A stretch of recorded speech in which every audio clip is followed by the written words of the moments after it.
Bonjour, mon nom est Béatrice Dominé, je suis l'œnologue de Divin. Bienvenue à tous et je suis ravie de vous retrouver pour ce deuxième podcast qui s'adresse à déjà ceux qui ont peut-être écouté le premier, ceux qui sont déjà un petit peu plus amateurs. Et j'avais envie de reprendre aujourd'hui les notions de dégustation. Vous savez, ces trois grandes lignes que l'on reprend systématiquement, le visuel, l'olfactif et le gustatif. Pourquoi regarder la couleur d'un vin, à part que la vue fait partie du plaisir, ne serait-ce que, voyez, au restaurant, on vous amène un plat, avant de le goûter, la première chose que vous avez envie de faire, c'est de le regarder. Donc cette vue, elle contribue au plaisir de la dégustation. Mais c'est vrai qu'elle donne aussi des informations. On dit souvent, pour faire simple, que plus un vin est jeune, plus il est pâle, et plus il est mature, plus il est doré. Ça, c'est ce qu'on va retrouver sur les vins blancs. Bien sûr, si ce vin blanc est sec, il aura tendance à être plus pâle que s'il s'agit d'un vin qui ait de la sucrosité, c'est-à-dire des vins qui soient demi-secs, moelleux et a fortiori liquoreux. Pour exemple, je dirais qu'en demi-sec peut-être un Montlouis, un moelleux, un Jurançon et un liquoreux, un Sauterne. Ça vous donne quelques exemples. Donc, quand on regarde ce vin et qu'il est avec une robe finalement assez pâle, eh bien, on se dit qu'il a du potentiel et qu'il pourra tenir. Pour les rouges, évidemment, on va s'axer sur d'autres types de références, c'est-à-dire que on a des vins suivant évidemment leur cépage qui sera aussi l'occasion de refaire un autre podcast. Eh bien, on aura des robes plus ou moins soutenues. Sur nos pinots noirs, eh bien, des robes souvent plus rubis.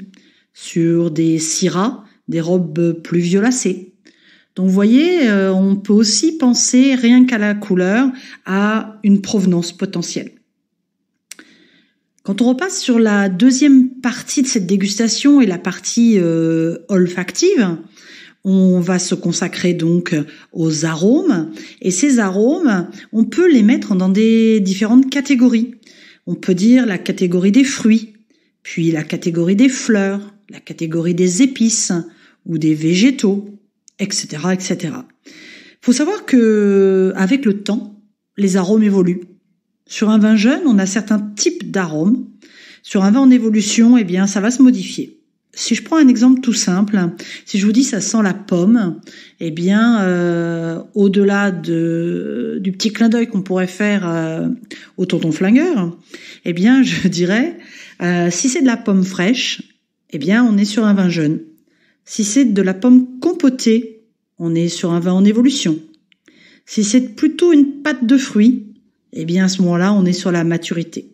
Vous voyez bien que ça sent pas pareil, tout ça. Donc, ça va nous permettre de savoir où en est le vin dans son évolution, combien de temps il va pouvoir tenir.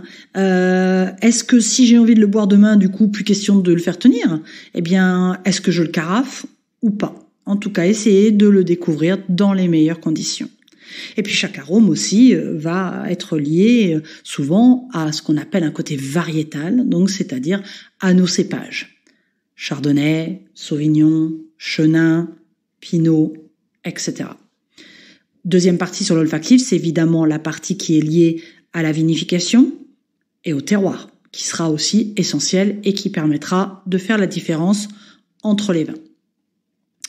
Et puis, pour rester dans ce petit format assez court, la partie gustative, eh bien, sachez que sur un vin blanc, on dit souvent, et en simplifiant bien sûr, que la colonne vertébrale d'un vin blanc, c'est son acidité. C'est-à-dire qu'un vin blanc a besoin d'acidité, il faut qu'elle soit maîtrisée, il faut pas qu'elle soit dominante, mais il faut qu'elle soit là, parce que sinon, ça a un petit peu tendance à s'écrouler. Et pour un rouge, sa colonne vertébrale, elle sera plus liée au tanin. Donc, évidemment, toujours une question d'équilibre dans les vins, avoir une structure tannique qui soit en adéquation avec aussi sa partie charnue, je dirais, sa partie fruitée. Si on n'a que de la structure, ça va devenir dur. Si on n'a que du fruit, ça va devenir mou. Donc, il nous faut un peu de tout ça. Voilà, en quelques mots, les grandes lignes d'une dégustation. J'espère vous avoir donné envie d'en savoir plus. Alors je vous dis à très vite pour un nouveau podcast.